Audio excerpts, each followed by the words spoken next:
இந்த சாட்டர்டே டெய்லியோட continuation. Next day Sunday அப்படிங்கிறதுனால கவிஷும் போய் கூட்டிகிட்டு வந்துட்டாங்க.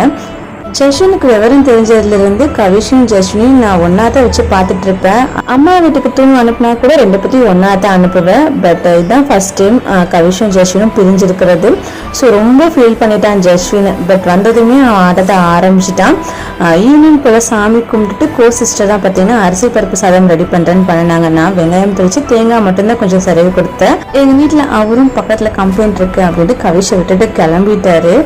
வந்ததுமே பார்த்தீங்கன்னா சாப்பாடு ரெடியாக இருந்தது. அப்பளம் மட்டும் பொரிச்சு நல்லா சூப்பராக சாப்பிட்டோம். கொழுந்தனார் பார்த்தீங்கன்னா ஒரு 9:30க்கு மேலே தான் வருவான். அவன் வர வரைக்கும் வெயிட் பண்ண முடியாது அப்படின்ட்டு நாங்கள் சாப்பிட ஆரம்பிச்சிட்டோம்.